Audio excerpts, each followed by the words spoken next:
Okay, so here we are at the former Air Force Ministry. Now, as you can see, this building is quite imposing. It's a very typical Nazi style of architecture. You know, you can see sort of neoclassical style, Art Deco, lots of windows. When it was built in 1935, so 2 years after Hitler came to power, it was actually the largest office building in the world. It has 7 kilometers of corridor, 2,000 rooms and 4,000 windows. And it's actually very unique in the fact that it was one of the only buildings in the bombing, in the Allied bombing of World War II, that actually, in the Allied bombing of Berlin, that survived the bombing almost completely intact. It was damaged a bit, but it was mostly completely intact, and it's theorized that it's because the Allies used it as a marker for the city, because you can see this building from a mile off. But also there are people who say that it's just because the Allies couldn't aim. Okay, so behind me we have the Holocaust Memorial, the memorial to the murdered Jews of Europe.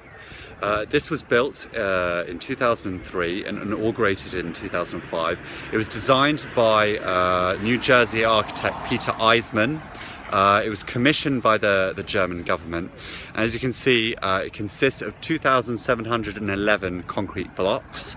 Now, the artist Peter Eisman, he wanted it to leave this up to you, what you take away from it, but personally I think that it's meant to make you feel you know, the inability of an articulation of, you know, just how many deaths went down and just the sheer size of the Holocaust.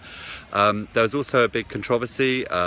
There was basically a company who was commissioned to put anti-graffiti paint on the blocks, and it was actually found out that this company who manufactured the anti-graffiti paint actually also manufactured Zyklon B. And Zyklon B was actually the gas that they dropped into the gas chambers at Auschwitz.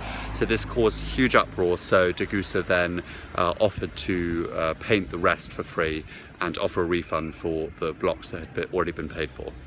Okay, so we're now here at the Reichstag, or as it's now called, the Bundestag. So the Reichstag, it was where it basically started and all ended for Hitler. It started here with the parliament granting him supreme executive powers in March 1933, and then it all ended here in April of 1945. Now, Stalin was very anxious that his country should be the one that gets to Berlin first, because he knew that the person who controls Berlin would wield the most influence in post-World War II Germany. And so basically he instructed 7 armies to encircle Berlin, and they all came in, and on the 30th of April, a couple of hours after Hitler had committed suicide, the Soviets took the building behind me. Although the building behind me is not the original, as you could probably see, it has been rebuilt. At the end of the Second World War, it was in absolute ruins. And it was rebuilt, and actually not until after German reunification, though, even though we're in West Germany, where they had definitely enough money to rebuild the building, but it was not rebuilt until after reunification. And you can see, probably just about from there, a dome on the top. That was designed by British architect Sir Norman Foster, and it's basically, you can go up there, you can get a nice view of the city, but also you can get a view down into the parliamentary chambers as debates are going on. And I think this is meant to sort of symbolise how far Germany has become, how far Germany has come, and you know how they, you know, Germany is now a very transparent democracy, you know, and you can see what your politicians are doing.